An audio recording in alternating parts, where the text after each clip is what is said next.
करना है टैलेंट के साथ में। आप देखिए अगर आप टैलेंट के जब 4-5 कार्ड होंगे तभी आपको बड़ा लगेगा कि लो चलो मैं किसी की प्रेडिक्शन शुरू कर दूं। इतना अच्छा लगता है टैलेंट में। करना क्या है, टैलेंट किस तरह से हमें रीडिंग करनी है, चाहे वो आप अपने लिए करो, अपने तो ठीक है, अगर आप किसी घर वाले के लिए, अपने लिए घर वाले के लिए कर रहे हो अपनी, है ना, या फिर किसी क्लाइंट के लिए, कोई बाहर का बंदा है, सबसे पहले तो क्या है, prioritize the well being of your clients. पहले उसको समझो। जब भी कोई क्लाइंट आपके सामने आता है, एक तो मैंने बोला ना कि आपको हर जगह अपने कार्ड्स को लेके नहीं बैठना, आपकी अपनी एक सीट होनी चाहिए, ठीक है, आपका एक अपना जहां पे आपके कार्ड्स रखे हो, आपका एक सिस्टम हो, वहां पे थोड़ी सी शांति हो, अच्छा हो आपके पास। जब आप किसी की क्या कहते हैं कि आपको पता है कि कोई आपके पास आ रहा है, ठीक है ना, उसके लिए क्या कहते हैं, रीडिंग के लिए आ रहा है, तो आपको अपने पास कुछ ऐसे स्टिक्स, जो जैसे मेरा प्रोफेशन है ये, मैं डील ही कर रही हूँ, तो मेरे पास अक्सर आप देखोगे लाइटिंग्स प्रॉपर रहती हैं हमेशा। लेकिन जब भी कोई आता है ना, तो आप उस समय जब टैरेट कार्ड आप कर रहे हैं किसी के लिए, तो आपको इंसेंस स्टिक्स जो है आपको जलानी चाहिए, प्लस आपको कैंडल, कुछ हम क्रिस्टल भी बता देंगे आपको, तो कुछ क्रिस्टल भी आप अपने पास रख सकते हो। ये सब इसलिए रखते हैं, एक तो आपकी इंट्यूशन पावर स्ट्रांग होती है, दूसरा क्या होता है, आपको नेगेटिविटी किसी तरह की वो टच नहीं करेगी, वो कोई भी फील्ड हो, आप चाहे एस्ट्रोलॉजी करो या न्यूमरोलॉजी करो, कुछ भी कर रहे हो, क्योंकि जब भी मैंने बोला ना, आप किसी के कर्मास में जाके इंटरफेयर करते हो, या आपके पास कभी भी कोई बंदा आता है ना, तो वो 99% बंदे वही होते हैं जो रो रहे होते हैं, ठीक है ना।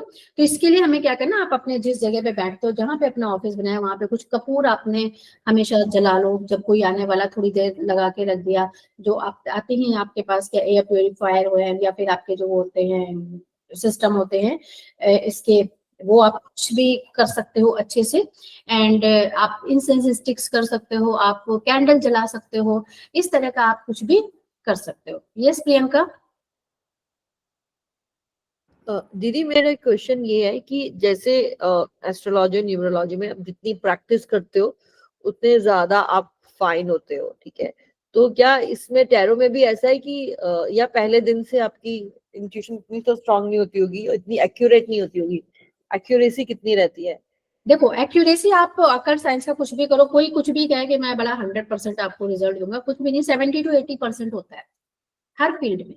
इंट्यूशन जितनी भी आपकी ये हैं, अगर मैंने आपके बारे में 10 बातें बोली हैं, तो अगर 7 और 8 बातें आपकी सही जा रही हैं, तो you are a very good astrologer, tarot reader या न्यूमरोलॉजिस्ट, ठीक है। 100% नहीं है। और ना ही एक चीज और है, सबसे बड़ी बात, जो आप रेमेडीज भी देते हो उसमें भी 100% नहीं होता है। आपका 70-80% अगर रिजल्ट सामने वाले को आ रहे हैं तो बहुत है। जहां तक इंट्यूशन पावर है, ऐसा नहीं, मैं ये कहूंगी कि बहुत लोग ना बहुत अच्छा करते हैं, बहुत अच्छे से डीप में जाके करोगे तो कई बार चीजें और बेटर हो जाती हैं, बहुत अच्छा आप प्रेडिक्ट कर लेते हो, अच्छा बता लेते हो, लेकिन 100% वाला क्या है, क्यों नहीं है, बिकॉज मैंने फिर बोला ये अकल्ट साइंस है, इसमें आपके प्लैनेट्स का इन्वॉल्वमेंट है, इसमें आपका डिवाइन कनेक्शन है, तो वो कहीं ना कनेक्शन जो है, भगवान भी कुछ अपने हाथ में रखते हैं, and we are not a god, तो आपको डरने की जरूरत नहीं। अगर आपको किसी ने, आपने उसके बारे में 5 क्वेश्चन भी उसने आंसर लिए, आपने 3 बातें उसके बारे में सही बताए, तो you are very good, you are doing good, है ना। परफेक्शन हर फील्ड में यही है। आप किसी डॉक्टर के पास भी जाते हो तो जरूरी नहीं है कि वो डॉक्टर से आपने को उसने जब भी दवा दी तो आप बिल्कुल सही हो गए, कई बार होता है हमें डॉक्टर को चेंज भी करना पड़ता है ना, तो डरने की बिल्कुल होती, लेकिन हाँ धीरे धीरे सिस्टम हो जाता है। मैं ये नहीं कहूंगी कि आपका नहीं होता है, अगर आप बहुत अच्छे से कर रहे हो तो practice by practice by practice आप बहुत अच्छा कर लेते हो, बहुत अच्छे से करके आप सामने वाले की। और दूसरी सबसे बड़ी बात है, सामने वाले को सुनना सीखो, जितना आप सामने वाले को सुनोगे, उसको पॉजिटिव करोगे, उसको कंसोल करोगे, तो देखो रिजल्ट कितने अच्छे आते हैं। आधी प्रॉब्लम तो उसकी तभी सॉर्ट आउट हो जाएगी, वो कहेगा yes she is very good. Okay, so be clear about what you will and will not read.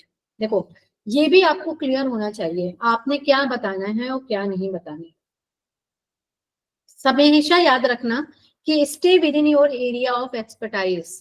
कभी भी हमें किसी की मेडिकल, लीगल, फिनेंशियल एडवाइस या लॉटरी पे बात नहीं करनी। अगर कोई आपसे आगे पूछता है, देखो ये नंबर है, आज ही मेरे पास किसी का आया है, एक मेरे पास कंसल्टेशन के लिए आया है, उन्होंने उसमें पूछा है मेरे को कि भाई मैं ये कौन से स्टेट का है, आई थिंक उड़ीसा समथिंग, कि इस स्टेट की लॉटरी लेना चाहता हूँ तो क्या मैं ले लूं? तो आई विल नॉट, ये चीजें हमें एडवाइस नहीं करनी है, ठीक है। मेडिकल आपके पास कोई आए, आपने कहा कि हाँ हाँ आपका लग रहा है कि ठीक हो जाएगा, तो ये नहीं कि आप दवाइयां बंद कर देगा वो, उसको समझाओ भैया आपने अपना ट्रीटमेंट प्रॉपर करना है, ये आपको साइड बाय साइड उन दवाइयों में इतनी आपको हेल्प कर देंगे कि ये दवाइयां ही आपको लगनी शुरू हो जाएंगी। कोई मेडिकल इशू आ रहा है तो उसको ट्रीटमेंट लेना है, उसको डॉक्टर्स के साथ अपना जो है जो भी ट्रीटमेंट चलता है, जो भी एडवाइस है वो चलेगी। हाँ क्या होगा कि उसको डॉक्टर सही मिल जाएगा और जो वो दवाइयां देगा उन दवाइयों में इतना वो आ जाएगा कि वो उसको लगनी शुरू हो जाएगी, ये होगा। लीगल मैटर पे कोई आपके पास आ जाए, मैं उसके ऊपर केस कर दूं, क्या मैं जीत जाऊंगा? आपने निकाला ऐसे मामले में, क्योंकि पता है क्या, कहीं ना कहीं आपको नहीं पता सामने वाला कितना सही बोल रहा है। आपने उसके पॉइंट को सुना, वो कह रहा है भाई मेरा भाई है, मैं हूं, मैं तो बहुत अच्छा हूं, मेरा भाई गलत है, लेकिन आपको नहीं पता है, ठीक है ना। वहां पे क्या है, उसकी कर्मास भी कहीं ना कहीं आएंगे। तो लीगल मैटर पे हमें ये नहीं कि हाँ हाँ तुम केस करो तुम जीत ही जाओगे, ठीक है ना, क्योंकि हमें सामने वाले का नहीं पता है कि ये कितना सच है, वहां पे क्या कहानी चल रही है। तो मेडिकल हो आपके, लीगल मैटर हो, फिनेंशियल एडवाइस आप ये दे सकते हो। जहां तक शेयर मार्केट है, लॉटरी है, ये सारी गैम्बलिंग का है, उनमें आपने कभी भी नहीं करना है कि हाँ ये नंबर पे लगा दो, ये कर दो, क्योंकि ये एज पर द जो हमारे इथिक्स हैं एस्ट्रोलॉजी के, उसके अगेंस्ट है। कभी भी, जैसे मैंने पहले भी हमेशा बात की है, कभी भी हमें कोई आता है आपके पास, बेटा होगा बेटी होगी, है ना, ये इस पे आपने कभी भी कोई प्रिडिक्शन नहीं देनी। आपको पता भी लग रहा है, सामने दिख भी रहा है, फिर भी आपने इसके ऊपर प्रिडिक्ट नहीं करना है, कुछ भी एडवाइस नहीं करनी है। क्योंकि अगर सपोज इट, जैसे कि हमारे इंडिया का बहुत बड़ा ये सिस्टम है, बेटी नहीं बेटा चाहिए, बेटी नहीं बेटा चाहिए, और बाई चांस उसने जाके आपके ऊपर वो होके उसने कुछ इलीगल एक्शन ले लिया, मतलब दैट मीन्स उसे अबॉर्ट करा दिया, कुछ करा दिया, तो उसका पाप वो आपको आएगा, वो कर्मा आपको खराब करेगा। तो हमें कभी भी एस्ट्रोलॉजी की कोई भी प्रैक्टिस करेंगे आप लोग, तो कभी भी हमें सेक्स रिवील नहीं करना है बच्चे का। हमें मेडिकल, मैंने बताया कि आपको ये नहीं कहना है तुम ठीक हो जाओगे 2 महीने के अंदर, बिल्कुल तुम्हारे कार्ड बड़े पॉजिटिव है ना, होता भी है, लेकिन मेडिकल उसको जो ट्रीटमेंट उसका चल रहा है वो चलेगा ही चलेगा। हो सकता है उसी मेडिकल ट्रीटमेंट के साथ अब ये जो चीजें आ गई वो पॉजिटिव हो जाएगा, वो दवाई पॉजिटिव होके खाएगा तो वो चीजें उसको रिजल्ट देंगी। क्लियर है? तो ये 2-3 चीजें जो हैं, इसके ऊपर आप लोग अपनी प्रिडिक्शन, आप क्या, कोई भी नहीं देता है, हम भी नहीं देते हैं कि भाई कोई हमारे पास ये सब चीजों को लेके आ जाए, तो हम नहीं बताते हैं, ठीक है। Maintain client confidentiality and always seek permission. हमेशा एक क्लाइंट की बातें दूसरे के साथ हमने शेयर नहीं करनी। जहाँ पे होता है अब उसका उसके साथ अफेयर चल रहा है, कुछ है, कोई एक्स्ट्रा मैरिटल अफेयर चल रहा है, कुछ उसके घर में पैसों के बारे में या कुछ ऐसा आपने मालूम पड़ा, हर एक को बता दिया नहीं। आप अगर किसी के बारे में बात भी कर रहे हैं, कुछ भी कर रहे हैं, तो एटलीस्ट उसकी आइडेंटिटी हिडन करके आपने चलना है। और कभी भी रीडिंग करने के पहले या कुछ भी करने के पहले आपने उसकी परमिशन लेनी है कि भाई ठीक है मैं आपके लिए ये क्या कहते हैं रीडिंग करने जा रही हूँ, आपका जो क्वेश्चन है उसका आंसर देना है, तो are you ready for it, है ना, यू अलाउ मी, क्योंकि यहाँ पे एनर्जी का सिस्टम बनेगा। Be honest, living the truth with compassion and care. जो भी आपको दिख रहा है आपने वही बताना है, मैनिपुलेट करके बताना है थोड़ा, ये नहीं कि बंदे को एकदम से डरा देना है या बंदे को बहुत ज्यादा कुछ झूठ सच करना ही नहीं तो पास हो जाता हूँ आईएएस में निकलता हूँ, टेंशन मत लो। जो है, अगर आपको लग रहा है कि बच्चे का रिजल्ट खराब दिख रहा है आपको, कि शायद वो जो कंपटीशन में बैठा है उसमें वो शायद ना क्लियर कर पाए, शायद ना क्लियर कर पाए, तो आपने उसको कहीं ना कहीं, कोई बात नहीं बेटे, अगर वैसे तो ठीक है आप मेहनत करो, अभी भी टाइम है, आप कर सकते हो, या बाई चांस उसने एग्जाम दे भी दिया है, आपको दिख रहा है कि नहीं होना, तो कुछ नहीं होता, कई बार होता है, आप फिर उसको किसी स्टोरी के साथ कनेक्ट करके, बहुत लोग थे जिन्होंने कई बार अपने क्या कहते हैं एफर्ट्स किए उसके बाद वो जाके बने। हमें तो पॉजिटिव रहना चाहिए, तो आपने सामने वाले को अपने यहाँ से पॉजिटिव करके कंसोल करके भेजना है, ठीक है।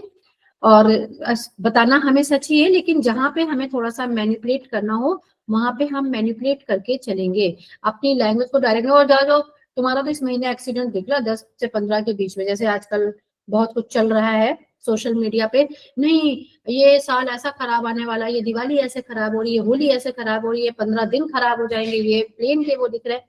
ऐसे हमें किसी को डराना नहीं, ये सब चीजें बहुत गलत है, हम अपने कर्मास खराब करते हैं। कहा भी जाता है कि एक एस्ट्रोलॉजर, एक डॉक्टर और एक आपका जो लॉयर, ये 3 बंदों के कर्मास जो हैं वो बहुत वो होते हैं, क्योंकि क्या है कि हमें झूठ नहीं बोलना, सीधे आपके कर्मास पे इफेक्ट आता है, कोई भी आप प्रोफेशन हो। अब वकील भी क्या करता है, वो कहता है कि ठीक है तुमने कर दिया है मर्डर, कोई बात नहीं, तुम आ जाओ मैं तुम्हें बचा दूं, बचा तो दिया तुमने, लेकिन कर्मास तो जो उसके उसमें था कि उसको सजा मिली थी वो तो कहीं ना कहीं गलत हुआ ना। या डॉक्टर है, वो भी अपने, आजकल के जो डॉक्टर्स हैं वो कई बार बहुत से डॉक्टर्स ऐसे हैं जो कि इलीगल काम कर रहे हैं, तो वो कहीं ना कहीं कर्मास खराब, नहीं पेशेंट को इतनी बीमारी है फिर भी बता रहे नहीं ये है वो है ऐसे है वैसे, ये कर वो कर, गलत है। ठीक है ना। तो ये चीजें हमें बहुत ध्यान रखनी है, karmas please please please, Karma के ऊपर हमें बहुत फोकस करना है। ठीक है, क्योंकि कहते भी है ना, एक छोटी सी कहानी है जिसमें कहते हैं कि भगवान कृष्ण जी से अर्जुन पूछते हैं कि नियति बड़ी है कि विधाता बड़ा है, यानी हमारे कर्म बड़े हैं कि भगवान बड़ा है। तो भगवान कहते हैं कि देखो नियति ज्यादा बड़ी होती है, ठीक है ना। विधाता, आपको, आप जब पूजा पाठ करते हो, आप कोई रेमेडीज करते हो, तो वो आपको सही पाथ पे ले जाएगी, आपके कहीं ना कहीं जो आपकी नेगेटिविटी बहुत ज्यादा उसको कम कर सकती है, आपके जो खराब रिजल्ट को कम कर सकती है, लेकिन कहीं ना कहीं आपको चीजें आपको आपके कर्म के हिसाब से मिलेंगी। तो भगवान भी, अब भगवान अगर आप देखो तो कृष्ण भगवान जी जब महाभारत का युद्ध हो रहा था, तो उन्हें क्या नहीं पता था कि अभिमन्यु के साथ ऐसा ऐसा हो जाएगा, उन्हें पता था ना, बट उनको ये नियत थी अभिमन्यु की कि उसको तो 16 साल की एज में इस तरह से चक्रव्यूह में फंस के उसने मरना ही मरना था। और भगवान तभी देखो अर्जुन को इतनी दूर ले गए उस जगह से कि वो भी अपने बेटे को नहीं बचा, दैट इज द नियति। ठीक है, तो ये कर्मास है, तो कर्मास अपने सही रख के चलो। अब यहाँ पे क्वेश्चन उठेगा, फिर जब सब कुछ कर्मास के अकॉर्डिंग है तो हम एस्ट्रोलॉजी सीख क्यों रहे हैं, हम क्यों रेमेडी करें? तो आंसर इज दिस कि एस्ट्रोलॉजी हमें क्या करती है, हमें गाइड तो कर देती है, हमें बता देती है यस बारिश होने वाली है, टेक द प्रिकॉशन। अब नाउ इट्स योर ड्यूटी कि आपने क्या किया, आपने उसके लिए क्या एफर्ट्स किए। मैंने आपको बताया कोई बच्चा मेरे पास है, यस तुम्हारा आईएएस का होता है, तुम्हारी सरकारी नौकरी दिख रही है, लेकिन अगर वो कर्मा ही नहीं करेगा, उसने तैयारी ही नहीं करी जो आईएएस के एग्जाम को क्लियर करने के लिए चाहिए, जो मेहनत करनी चाहिए वही नहीं किया, तो फिर कैसे मिलेगा भाई। अगर हमें आईएएस की तैयारी, जो आईएएस पढ़ने वाले बच्चे मैंने सुना वो 18-18 20-20 घंटे की पढ़ाई करते हैं, तो कम से कम उसके प्लेनेट इतने सपोर्टिव हैं, बहुत अच्छे हैं, दिख रहा है इस समय हो जाएगा सारा कुछ, तब भी लेकिन 18 घंटे नहीं तो 16 घंटे 14 घंटे तो पढ़ेगा ही पढ़ेगा। हाँ ये हो सकता है कि भाई वो जो पढ़ रहा है वही चीजें उसके उसमें आ गई, ये हेल्प हो जाएगी उसको प्लैनेटरी पोजीशन से, बट पढ़ना तो पड़ेगा। ये तो नहीं होगा ना कि हम कुछ भी नहीं है रॉ हैंड जाके हम बैठ गए, तो हम कुछ भी नहीं कर पाएंगे। ठीक है, तो कर्मास करने हैं हमने, और एस्ट्रोलॉजी आपको गाइड करेगा, एस्ट्रोलॉजी हो न्यूमरोलॉजी हो कुछ भी आपको गाइड करती है, आपको बता देती है कि भाई ऐसा ऐसा है। मैं बता रही हूँ कि आपका कोई फिनेंशियल इस साल दिख रहा है, कि मेरे क्लाइंट हैं तो उनका मैंने बताया था कि भाई इस साल आपका फिनेंशियल देखो प्रॉब्लम दिख रही है, आपको ना इन्वेस्टमेंट जरा सोच समझ के करना। कई बार क्लाइंट भी आपसे झूठ बोल जाते हैं, वो ऑलरेडी कर चुके थे, कहते अच्छा ऐसा है तो फिर क्या कर सकते हैं। मैंने कहा करना तो नहीं चाहिए आपको, जिस बंदे के साथ आप अपना सोच रहे हो कि इन्वेस्ट करने का, अच्छा मैं देखूंगा देखूंगा, और अल्टीमेटली वही हुआ कि उन्होंने कर दिया, पैसे फंस गए, निकलेंगे टाइम लगेगा, बट एक टाइम में तो स्टक हो गया ना पैसा उनका।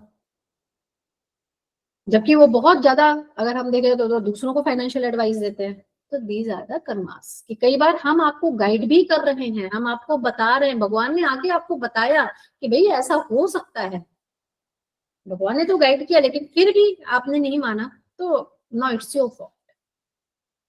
ठीक है, सो अवॉइड बीइंग जजमेंटल, किसी के बारे में जजमेंटल होने की जरूरत नहीं है कि नहीं आपको, हम उसके साथ, आपकी कोई फ्रेंड है बड़ी क्लोज, हम उसके साथ पूरी तरह कनेक्ट हो गए, नहीं नहीं ऐसा तो हो ही नहीं सकता, इसकी में प्रॉब्लम कैसे दिख रही, इसकी प्रॉब्लम तो हो ही नहीं सकती, ऐसा कुछ नहीं है, जो है वो है।